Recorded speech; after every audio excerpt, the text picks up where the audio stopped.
Hello everybody and welcome back to another episode of Faith and Recovery. Again, my name is Ryan. This is a Christian-based channel that is more so directed towards people that struggle with mental health and substance abuse problems. Today I am going to I'm going to make an attempt. No promises, because if you haven't gone through these things, it's almost impossible to understand, to grasp the concepts behind it. But I'm going to try to attempt to explain how my depression was, how bad my anxiety was, and how bad my addiction was. Now, to start out, if you struggle with one of these and not the other, that's okay. That's okay. If you struggle with these problems and it wasn't near this bad, that's okay too. The point of this isn't to say that I was worse off than you, that I was a worse addict than you, that I was more depressed than you, and I was more anxious than you. The point of doing this is to be able to give hope more appropriate of a manner. For me personally, I never would have listened to anyone that gave me any sort of advice unless they had personally lived the life that I'd lived. So, in my eyes, I can't just sit here and tell you all the things that I did to help me with my depression and my anxiety and my addiction, and how Christ played a big role in saving me and saving my life and changing me. Right? And not give you guys the extent of how bad I was really struggling. If you don't struggle with any of these, if you're just listening, if you're someone that I know and you're just curious, like, last time I knew you, you weren't a Christian. Like, what happened? I'm going to explain.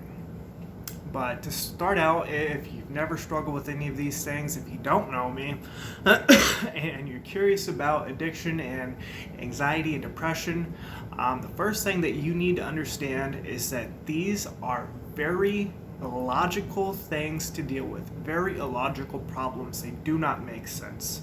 In fact, they make the complete opposite of sense. It's insanity sometimes, how bad it can really get. And I'm going to go into that in a little bit. Another thing I want to say is that I'm not sharing any of this I don't want pity. I don't want sympathy. I've been delivered from these problems. I'm okay today. I have a good life today. I don't struggle with these problems anymore. And I simply just want to be able to give that to as many people that have struggled with these problems as I can, right? Because this changed my life. This saved my life. When I say that I've struggled with depression and anxiety and addiction, I don't mean this in a light sense. These things were giants compared to me, right? These were destructive forces in my life that were, first off, killing me. Legitimately killing me, and they were so much bigger and more powerful than I was. It was so dark. I can't even put it into words. I don't even know really why I'm trying to explain any of this, because I don't really have the words to adequately express what it felt like to go through this. That's how bad it was. But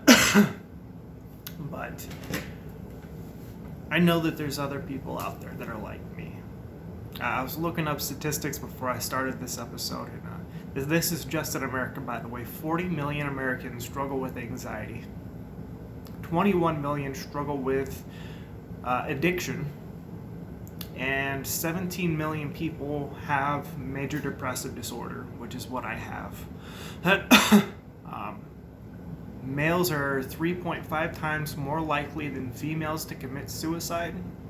And on average per day, 132 people lose this battle. 132 people give into their depression and give their life. Now, this is something that is really personal to me because I have. Like, I can't put into words just how bad it was, how dark it was, how hopeless I felt. It was so dark, and I was so filled with pain that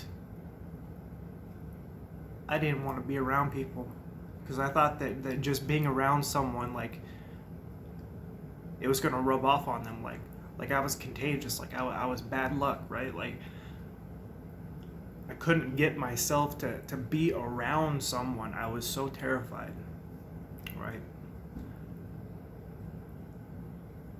I was so consumed with thoughts of taking my life. It was so bad.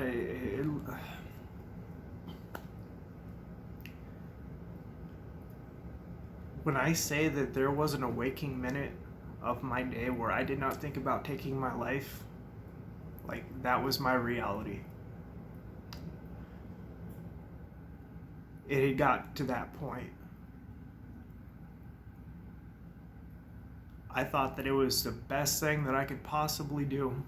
It was my only solution that I had, right? I didn't think I was ever going to get better again. Like, I didn't think that I was ever going to make it out of this hole. I didn't think I was ever going to be able to get rid of this pain that I was in. I didn't think I was ever going to be able to stop hurting the people that I loved and cared about, because I was so hurt, right? I didn't want to hurt anyone. And I really mean that, because I feel like there's a really big misconception behind suicide. You know, that we're doing it for selfish reasons. And when I don't agree with that, for me personally, because in my mind, I truly believed that it was the best thing that I could do for myself and everyone around me. Like, I truly 100% wholeheartedly believed that, and I tried and I tried and I tried 22 times. 22 times I wound up in a hospital, coming to with an intubator hanging out of my mouth and a catheter, from suicide attempts and drug overdoses in a 3-year time period. 3 years. Really 2 if you want to get technical, because I spent about a year and a half clean, like, in the middle of this, where I somehow got my feet underneath me and got to a point where I could live life again. 22 times. Every waking second of the day, that was all I thought about. I remember about half of this 3-year time period, I was living homeless, either in my car or sometimes underneath a bridge. There's a couple storms where I actually slept in a dumpster, right? Like, this is the point that my depression and my addiction had led me to, right? This was how low I was. Like, I felt like I had nothing. I felt like I had absolutely no one, that no one cared about me, that no one loved me, you know, like, even hearing people say that they do love me, that they do care about me, like, I didn't believe it. Like, I could not feel that. Like, I couldn't accept that someone could love someone as broken as me. You know, and I felt so worthless and so ashamed of who I was. Like, I remember waking up in the morning and just being so depressed and so anxious and struggling and hurting so bad emotionally and mentally, that, like, I remember looking outside of my car window, waking up in the morning, and the world didn't even look like the world anymore. Like it looked like a really realistic video game. Like that's what it looked like. Like I didn't even feel like I was in the real world. Like I felt like I was in the Matrix or something. Like, and I remember sitting there having these pep talks with myself, like convincing myself that I was completely full blown psychotic and I could not trust a single word that came out of my mouth because I am going to tell myself that I should kill myself at least one time every single minute of the day. Right? So I had to convince myself that I was crazy to be able to make it through the day. Like, not to mention all the drugs. Like, I did an absurd amount of drugs and drank an absurd amount of alcohol just to fight these voices in my head telling me to kill myself, right? I was constantly in this battle, like, with myself every second of the day. Like, I was in a battle for my life. Like,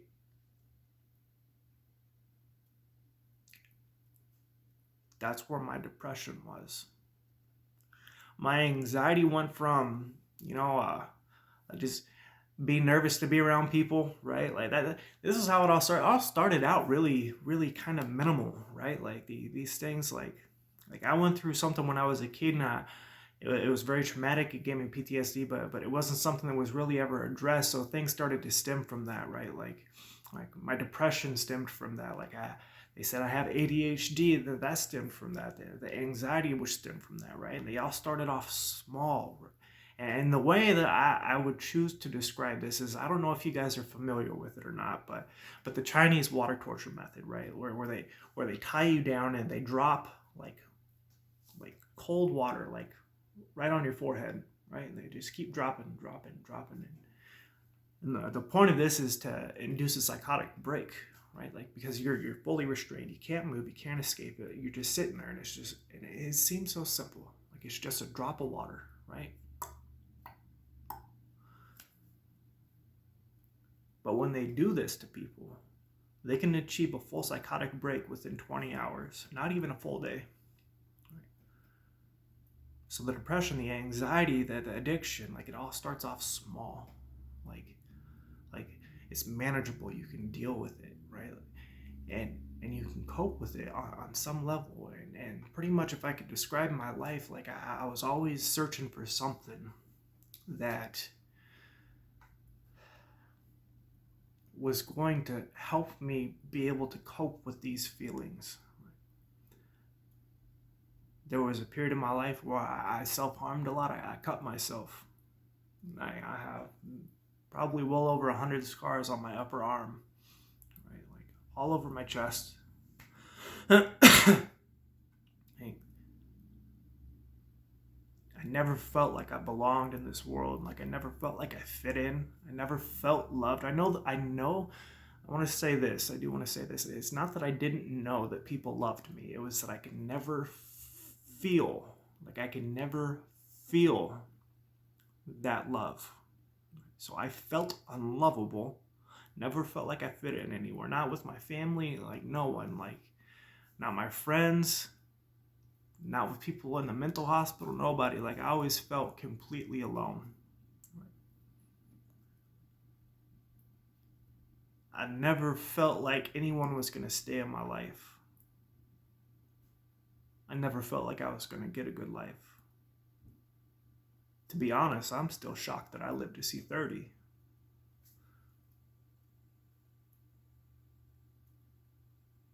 I start doing drugs to cope with these emotions, right? Like to help with my anxiety. Like my anxiety went from like just like being nervous to be around people. Like I was really twitchy, like I used to have all these twitches when I was a kid. Like I would stretch my mouth open and I would make weird noises and stuff, and I got me in trouble in school too. Like it was distracting people, but like I was just nervous, like all the time, like on edge, and then the depression, like that's always spoke to me. Like you know what I'm talking about if you struggle with depression. Like when I say that depression talks to you and it says things to you, and it really spins and twists reality to suit itself and its beliefs and its thoughts, right? And the more messed up of a life that you've lived, like the more these negative experience feed into and in a sense affirm all these negative beliefs that you have about yourself that the depression is telling you, right? And so I self-medicated for a really long time, and that worked. Like that really did work. Like but eventually they stopped working. Like and I don't remember that day. Like I remember the circumstances that led up to it. My ex-fiance had took off with my son and left me, and I deserve that. Like I own that. Like I'm grateful today that she did, right? Like it broke me in that moment because I always dreamed about having a family, like having a good life, having a good job, having a good woman. Like I'm one of my own family. Like that was always my dream, right? And I had that and I lost that, and that just completely shattered me, like in a way that I'd never been broke before. Like I was just a mess, and I deserved that. Like I couldn't quit drinking.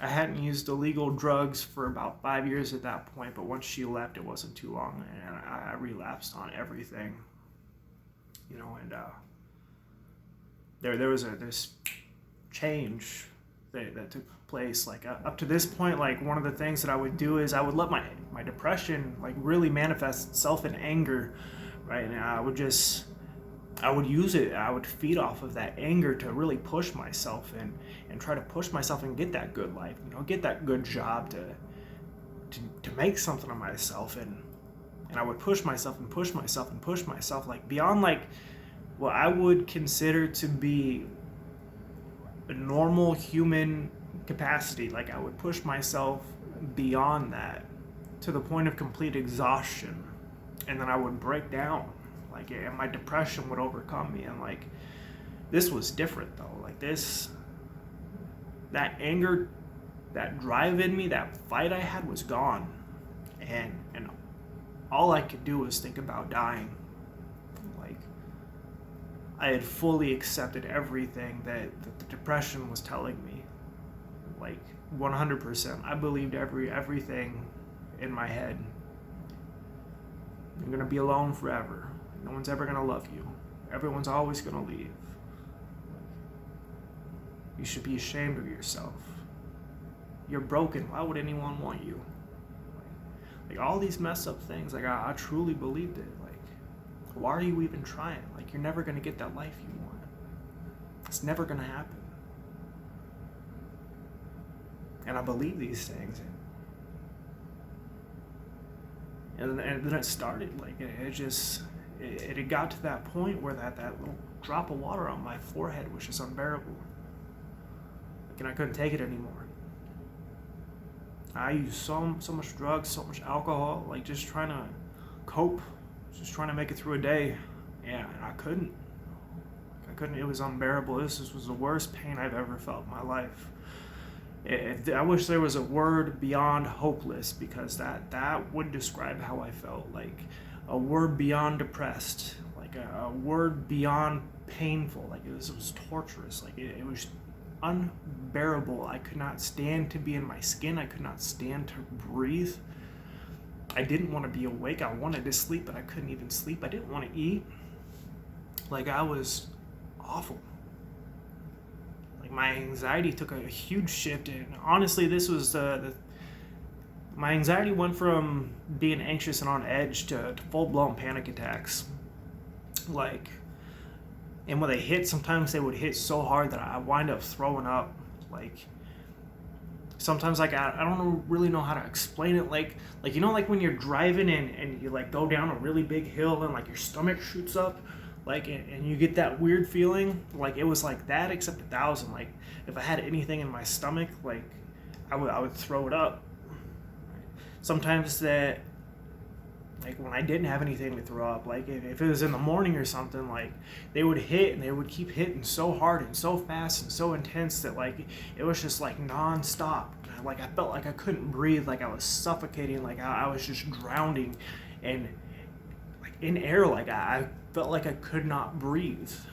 And And eventually my body would just get to a point where it would just completely shut down. Like my mind would stop. I could not think. I could not form a coherent thought.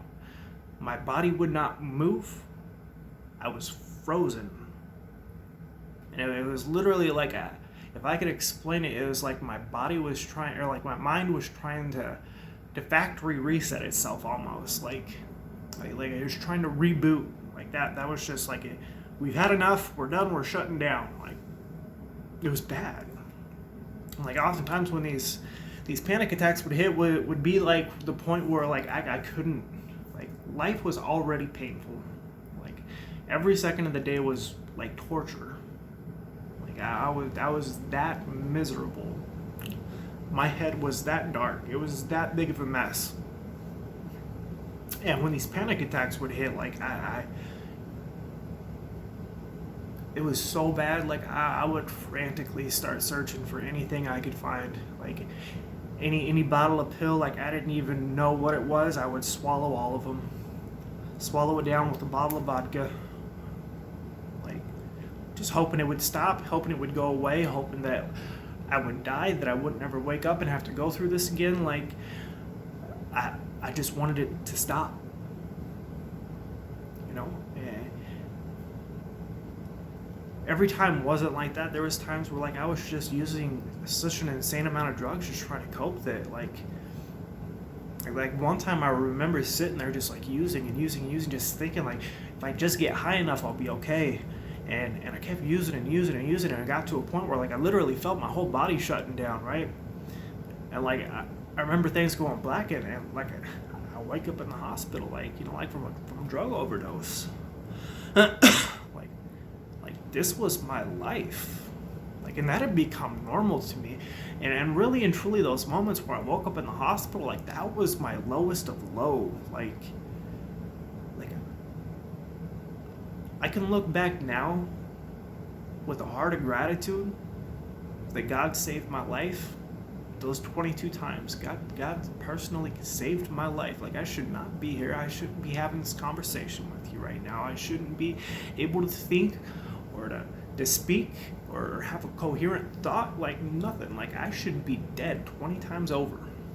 Like, and I'm grateful that I was spared. But in that moment, I wasn't. Like in that moment, that was, I can't even describe how hopeless I felt when I woke up in the hospital with that tube hanging out of my mouth and a catheter, and like, dang it, like, why did they just let it end? Like, why didn't they just let it end?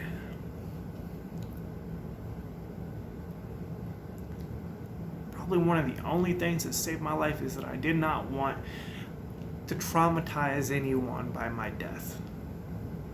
I did not want to take a gun and shoot myself in the head because I didn't want to make a mess for someone to have to clean up, because that wouldn't be fair to them, right? Like this is how sick it is. Like this is how twisted your mind is. It's like not even that we don't care anymore. Like we do.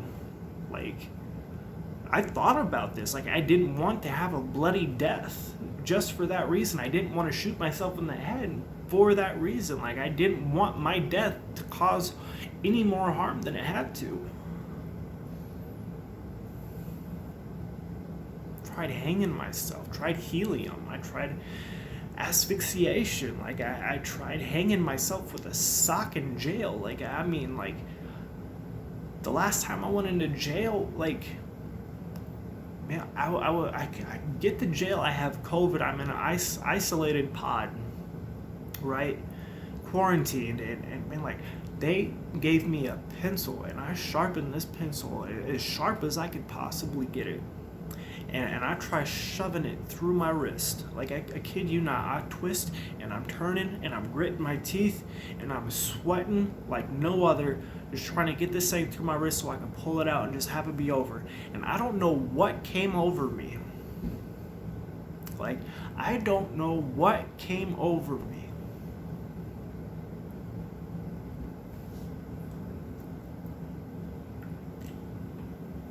But I thought to myself,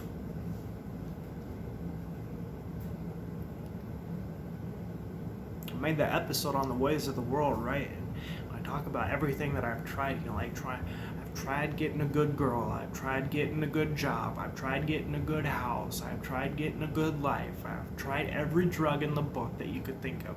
Meth, heroin, opiates, anxiety meds, weed, acid, mushrooms, cocaine, everything. Like, I've tried everything. I've tried every self-help book, every form of therapy, every motivational speech I could get my hands on. I practiced every other religion and every other religious practice but Christianity, but there was something always in me that was steering me away from Christianity. Like, I never wanted to believe it. And something came over me. And I pulled that freaking pencil out. Like, it was like God took every ounce of strength that I had left in me, and he's like, you can't do this.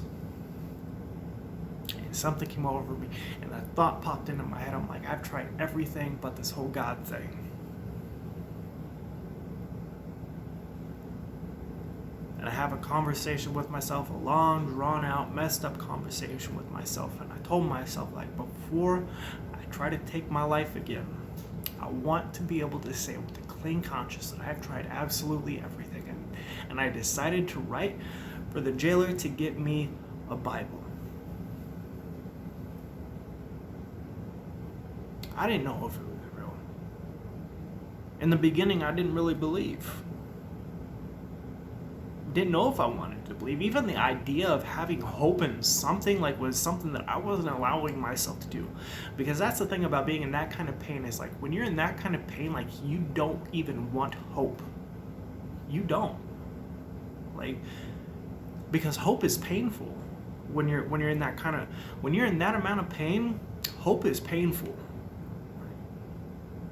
Like, you don't even want hope. You don't want to even get excited that, like, maybe I can get out of this. Because if you do and you wind up stuck and you don't get out of it, it's just that much worse. Didn't even really have hope to give them. I came with, I'll be completely honest, like, I probably had less than a mustard seed. Truly. I probably gave less than a mustard seed worth of faith to God. After running from him my entire life, after hating him, cursing him, not believing in him, there were many years of my life that I lived in complete disgust at the thought of him. And the second I gave not even a mustard seed size of faith, he starts working miracles in my life. Like, absolute miracles. Like when I say that I did not see a way out, like, I mean that. Like, because I thought religiously about a way that I could get out of this, and I came up with nothing. But God had a plan. So I get out, and they put me in general population, right? And they put me in this room with a Christian brother, right? And at this point, like, I'm sitting here, I'm reading the Bible. It didn't make no sense whatsoever. I'm not understanding a word I am reading. Like, I think I was in the Old Testament, if I'm being completely honest, because it wasn't making sense. Like, nothing. And this Christian brother gives me a book called Experiencing God. And I'm like, that's kind of what I'm going for. Like, I want to experience God. Like, okay, I'll take it. And I talked about this on one episode. I open it up, and there's that list right in front of all the names that God is. And the first one that pops out is the God that saves me. Because I'm sitting here thinking, like, I've tried taking my life, or wound up overdosing 22 times in the last 3 years. Like, the God that saves me, like, this could be something. Like, it could be something. This was the first attainable piece of even a hope that I could have in God. And then another one pops out, the God that comforts me. I'm like, well, God, if you could save my life, can you comfort me too? So I'm going on like this for about a week and a half, 2 weeks, and man, like, it was weird, because when I'm reading the Bible, when I'm reading this book, when I'm reading my Christian books, like I'm really legitimately giving this a shot at this point. Like I'm actually trying. Like, And when I'm reading these things, like I'm not thinking about killing myself, but every single second I put that down, like I'm right back to thinking those thoughts. Like, man, like I just want my life to be over. I just want this pain to end. Like, I don't want to go through this no more. Like, I don't want to hurt anyone anymore. Like, just want it to be over.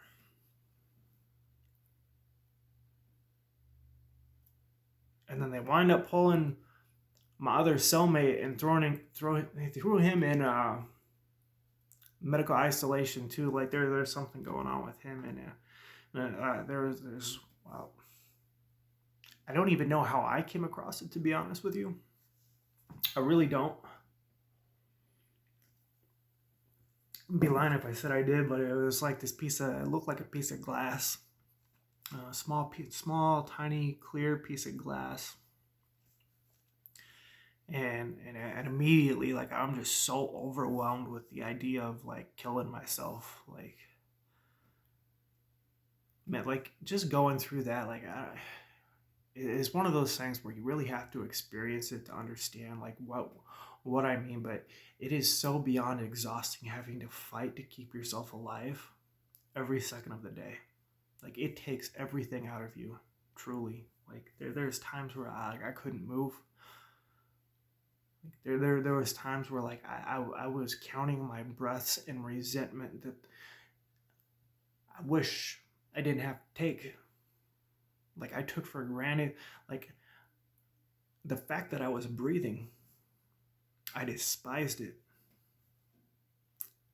But this day I find this, and I'm so overcome with the thoughts of killing myself. Like, it's just like, man, like that addict part of me, like, that's just like has this insane hunger for it, right? Like, that's just so consumed with the idea of it. Like I see this and I'm just like completely overcome, and I sit down, and this was a changing point in my life, and I pray.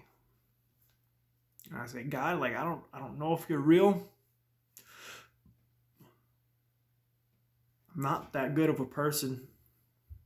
Never have been. But I can't keep living like this. I remember praying that if you're real and you want me on this earth, that you need to take that away. And I laid out the deal. This was my deal. I'm like, I'm not going to touch it. I'm not going to tell nobody about it. It's just between me and you. I wanted it. I wanted it to be between me and him, just so I could have proof that he wanted me alive. I'm like, you need to take it.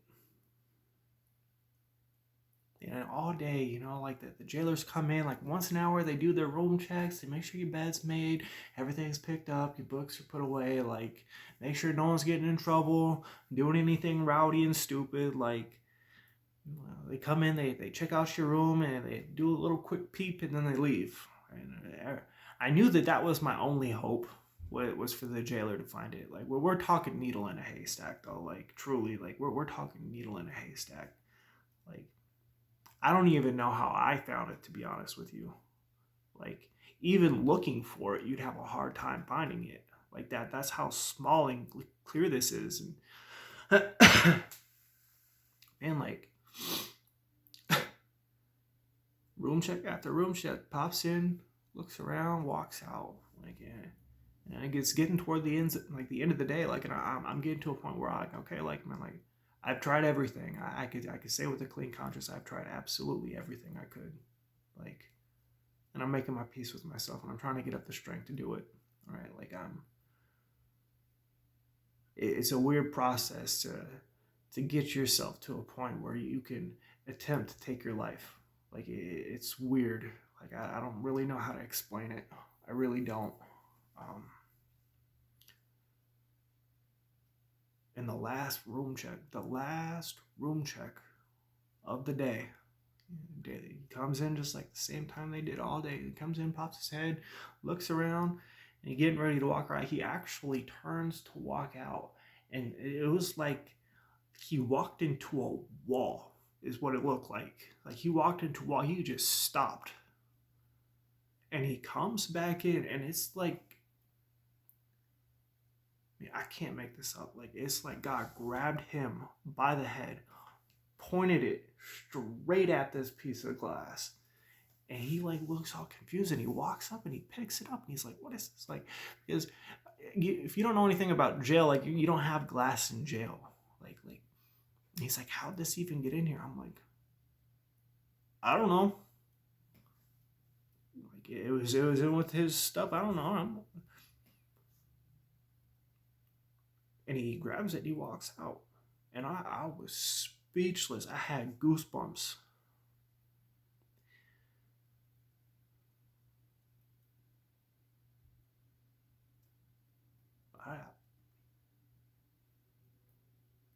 He answered my prayer.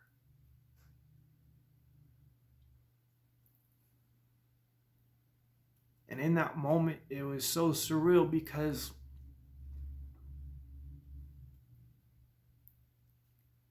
it all lifted at once. It all lifted at once. There was, you're like, man, like I've been reading scripture for like the last week and a half, and like things start like popping out. Like I'm starting to actually believe. I'm like, holy crap! Like God, this really just happened. Like I was in total complete like disbelief in it, and like there's these verses that start popping in my head, like be anxious over nothing.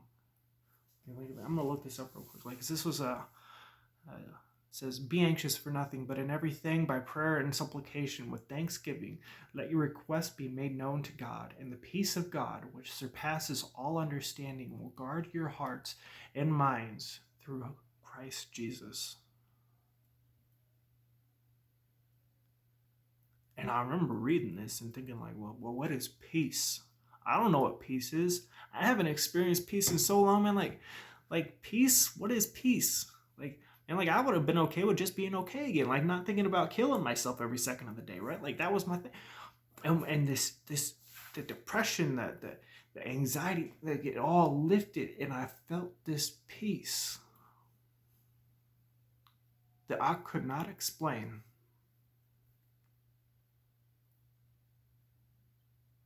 And since that moment, I haven't had a single thought of killing myself.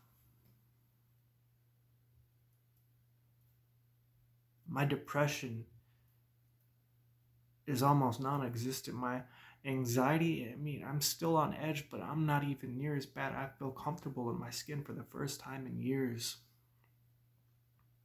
Sober, at least. Like I mean,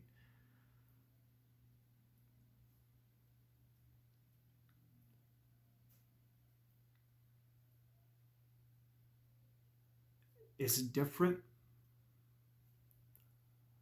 You look at it all different once you experience that moment where God works in your life. I'll be completely honest. Every time I thought of the Bible, I thought it was no, just a bunch of stories. They don't mean nothing. These were beliefs that I had. Like I was an atheist. Like I don't want nothing to do with God. And I had all these preconceived notions of God, and all these preconceived ideas about the Bible, right? And I'm like, man, like I've been on a journey. Like I've done research. I've looked into some of these stories, and like even it's crazy. Like it is absolutely crazy. Like from them finding Sodom and Gomorrah, like to them finding the chariots and the Egyptians and the horses and the part of the sea where Moses split the sea, like, and like, man, like it all became real. And I had my own personal proof. And I looked really into apologetics, and I found countless different forms of proof stating that it was all real.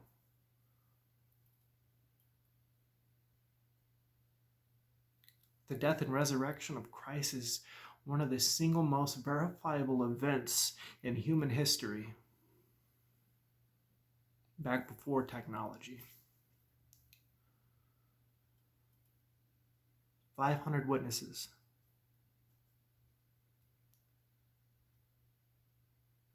So I'll begin reading this book, and and I'm starting to take it seriously.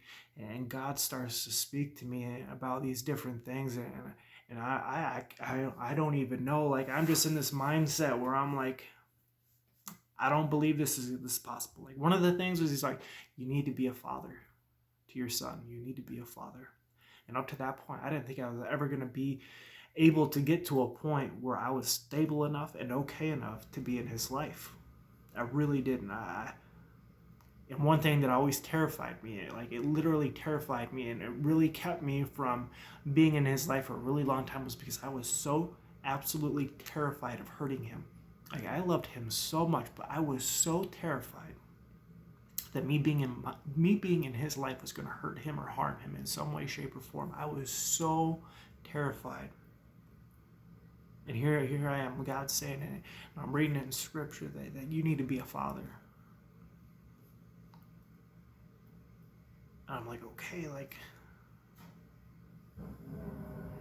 if you open that door, Lord, I'll walk through it. If you open that door, I'll walk through it. And another thing that pops out, he's like, you need to go home and you need to heal. Like, up to this point, I haven't had contact with my parents in probably about 5 years, right? And even then, like, it wasn't really a good relationship, not a relationship where they would allow me to come back home and stay with them. And I'm like, all right, like, I mean, if that's what you want, if you open that door, I'll walk through it, but I don't see it happening.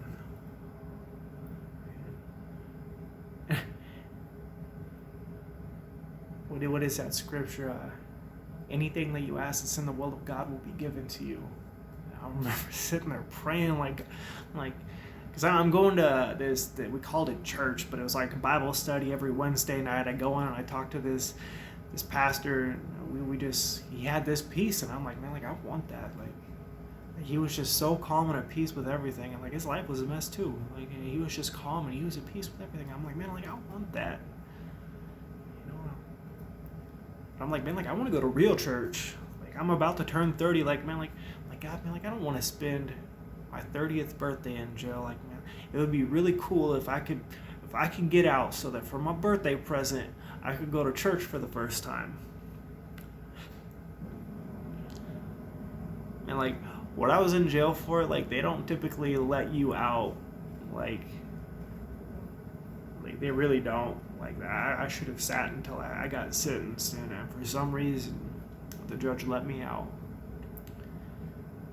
A few days before my birthday. Got to see my son that weekend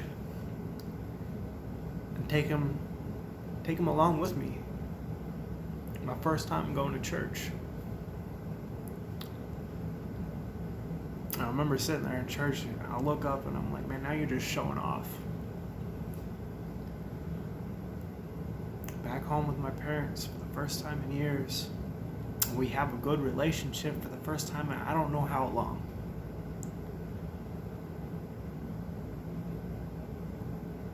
And I kept listening, I kept obeying, and I kept seeking God and His will.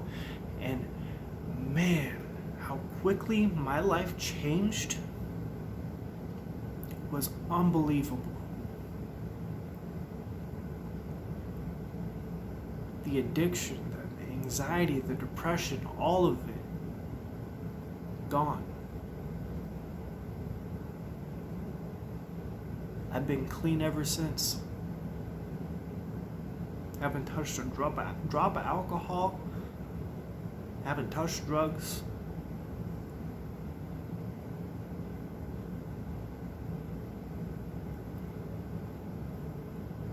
I was getting out of jail, going to church for my first time, man. Like, my first time in this year, when I turned 31, I was in church at a little event that we were having with an archaeologist, and he's doing this class, and man, I kid you not, man, probably 100 people stood up in church and sang me happy birthday.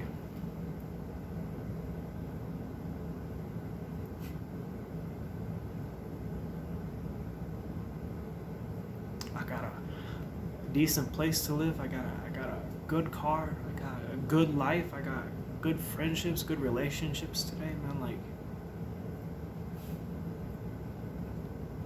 is unreal.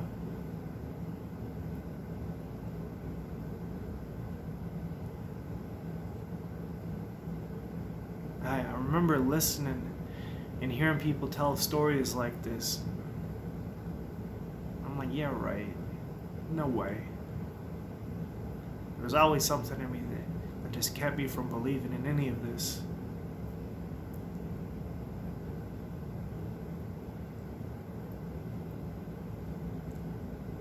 I think a lot of it was because I was so filled with shame and disgust of who I was.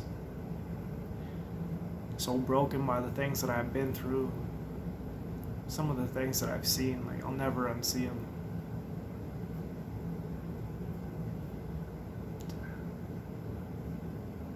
Never felt worthy.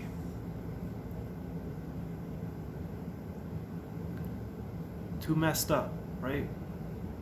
Too broken. A sinful person.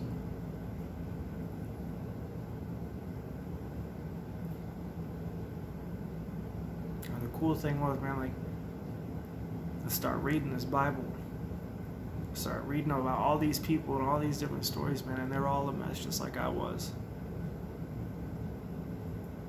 People in the Bible praying to God just like I was. Just end my life, just take my life, just let it be over. In so much pain that they don't want to be alive anymore, just like I was. Jacob, a thief and a liar, just like I was. Moses, a murderer. Right?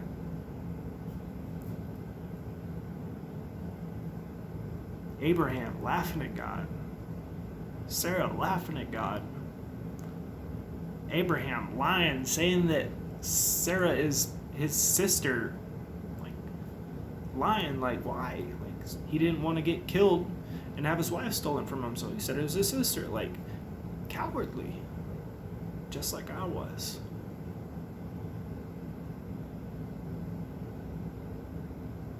Peter, half the people in the New Testament, uneducated. Lost, confused, just like I was. When I started to see all these people that God did all these incredible things with, and I realized that they were just broken people like I was. And I realized that there was a theme with every single one of them. And all that theme was is time and time again, it's just faith.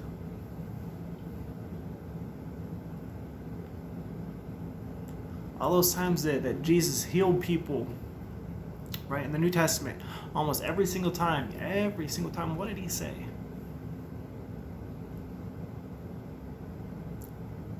Your faith has made you well. And who'd they have faith in? Him.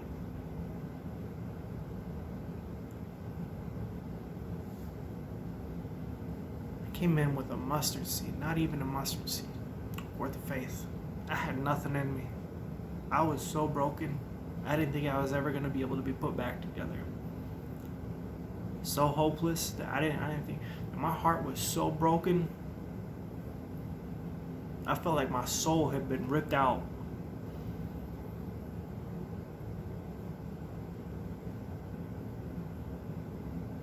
I just gave a little tiny bit of faith. And immediately, after the life I lived, after the person I was, after how much I hated God, despised him, and ran from him, the second I decided to give him just a little tiny bit of faith, he starts working miracles in my life. And just by seeking him, having faith in him, and trusting him, he has led me to a beautiful point in my life again.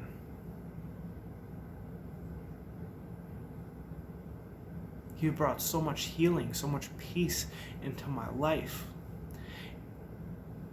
And coming from what I came from, coming from all that pain, all that misery, all that hopelessness, like I remember exactly how dark it was. When I say that I've struggled with depression and anxiety and addiction, I don't mean that lightly. I've been homeless before. I've ate out of dumpsters before. I've tried killing myself before. I've had panic attacks before. Like, these weren't little things in my life. Like, these were big giants that were trying to kill me.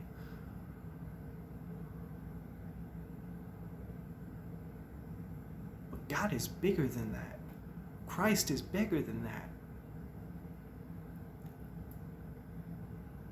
I start getting into this Bible and I start calling out these promises that God says, all of them.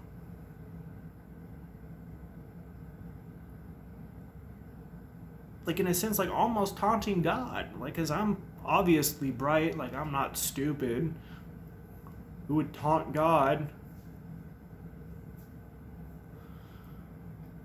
He kept his word. Kept his promises.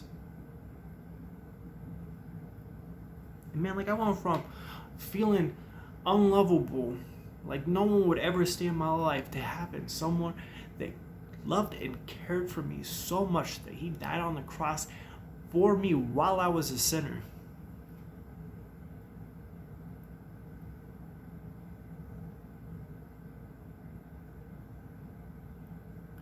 I will never leave or forsake you.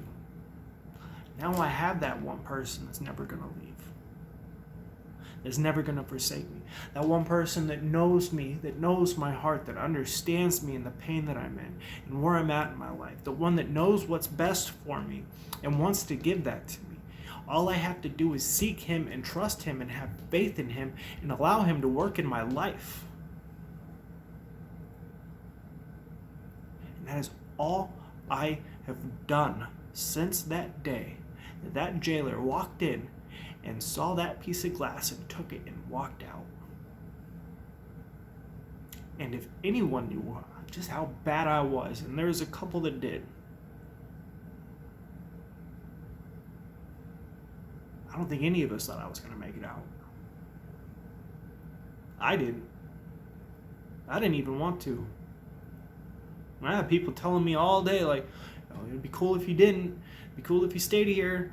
Don't kill yourself. Day in, day out, didn't care, didn't listen, didn't want nothing to do with it. And here I am.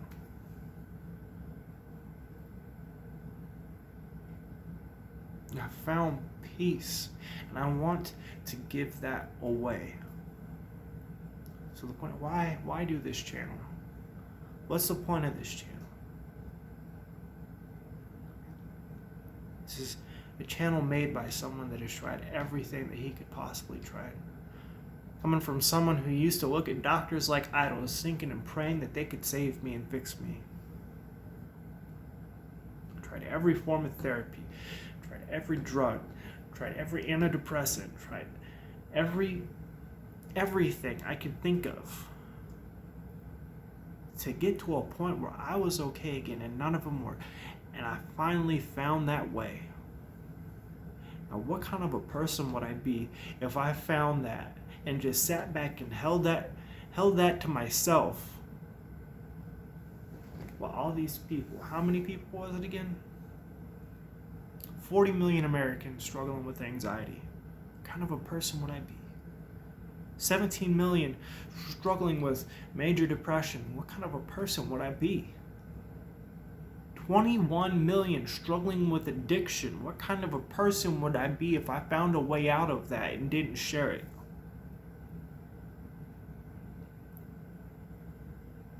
Never thought I would be a Christian, man. Never. Probably the only people that understand like how anti-Christian I was would be my parents. They're pretty shocked when I came to believe too. Like, believe me, that I fought this. Wanted nothing to do with it. Thought it was lame. Thought it was fake. Christians are boring. That's a lie, by the way. I have a lot of fun. Yeah. Man, like,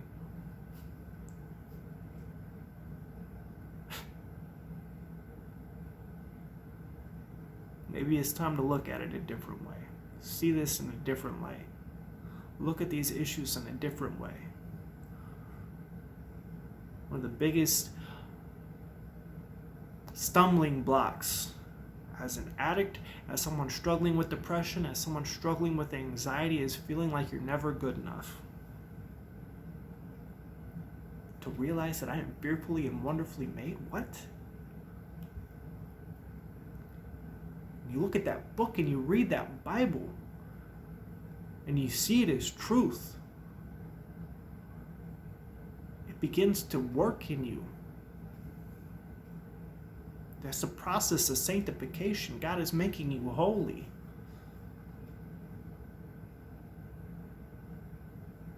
That sounds boring. Really. Coming from someone that held on to that pain like no other. I can tell you this is better than any high I've ever felt in my life. Truly. Those moments where I can almost feel him, like he's sitting right next to me, and I'm like, better than any high I have ever felt in my life. The love I feel is unlike anything I have ever felt in my life, and believe me, that was an idol in itself, man. Like I used to look for love. Like I thought that was the solution, love. Like if I could find someone that made me feel loved, then I'd be okay.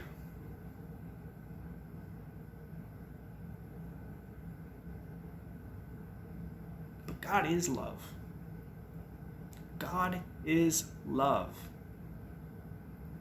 And he wants to have a loving relationship with you, man. That was something that they wrote probably well over 200 times in that book, and the first time I read it, it was really quite uncomfortable, if I'm being completely honest. What do you mean God loves me? Like, I don't even love me. Like, what?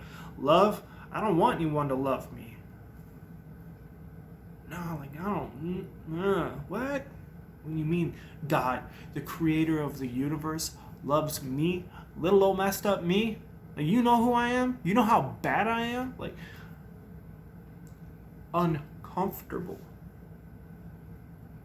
But the more I kept reading it, and the more I started to experience it, and the more I got into scripture, and the more I started to understand and start to grasp onto this concept and see how he loved other people too, how he cared for other people too, how he guided other people too, like I realized, like okay, maybe he does.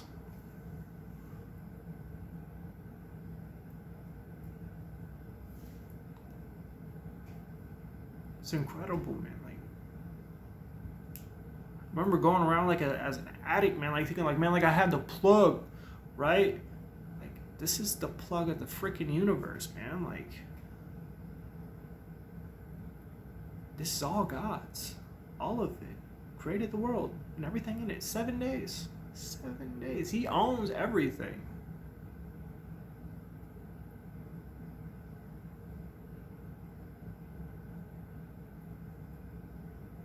That's pretty cool. And I used to be all into like different sorts of things, like, man, like witchcraft, you know, dark magic, like all this dark stuff, man. Like, and there's a point in might get a little bit of flack for this, but there's a point in the book of Enoch where it's talking about all the watchers, all the fallen angels that you know, like started taking wives and stuff of like the people and whatnot, and how they were teaching them all the astrology and these dark arts and this dark magic and all this stuff. And God's like, I didn't even teach you the best stuff.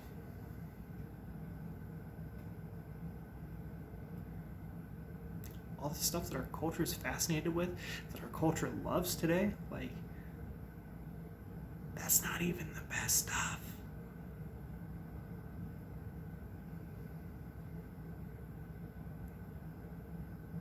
I don't know, man. All I know is that I remember where I've been.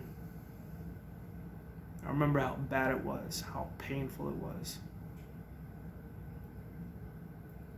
When I think about stuff like those statistics, man, like, and all the people that are hurting, and maybe some are worse than that, dealing with it worse than that. Like, I don't know how much worse it can get besides death. I don't even think death would be worth it. Like, I don't really know, but I just want to give them the hope that was so freely given to me, the love that was so freely given to me. I want to lead them to that relationship with Christ. That's the whole point of this. The whole point of this channel. I want to help people get out of that. I want to help people find Christ. I want people to feel that love, to experience that sort of healing, to start living in the process of sanctification, to go from that kind of darkness, go from the darkness to light. Jesus says, I am the way, I am the truth, I am the light.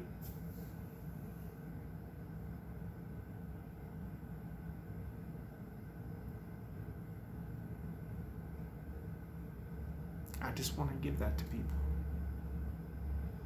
because I know what it's like. I know how much it hurts. I know how alone you feel. I know how miserable it is.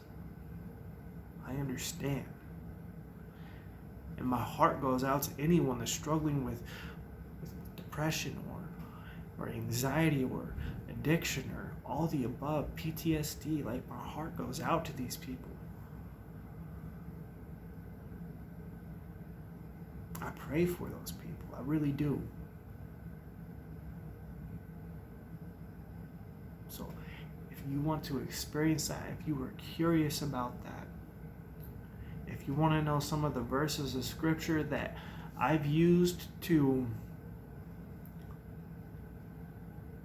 deal with some of these issues and deal with some of these problems, and how I use them to get a new outlook and a new perspective on life, and give me a different kind of hope in this world. If you want that, I'm going to go through everything that I have gone through, every verse of scripture that has helped me, everything that I apply to every situation. And I'm going to break it down, and I'm going to talk about it, and I'm going to discuss about it with whoever wants to listen. Whether you struggle with these problems a little bit or a lot. Because I care. Because I see all those people out there struggling like I do, and I love them. And I care.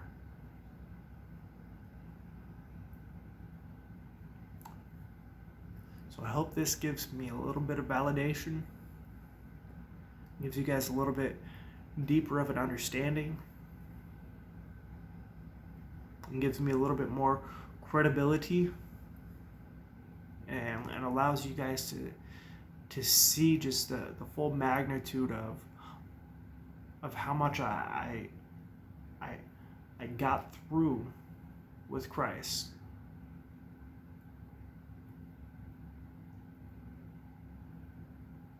But I'm going to go ahead, I'm going to end this episode here. Feel free to like, comment, say how you thought this video went. If there's anything that you're personally struggling with, feel free to go ahead and comment. Any questions that you have, feel free to mention it in a comment. I will look through all of them. Feel free to like this video. If you want to subscribe so you can get notifications when the next ones come out, awesome. If not, I still love you. And these videos will still come out, and you can listen however you like. Till then, I love you guys. I'll be praying for you. I'm looking forward to seeing you and jumping back into things next week.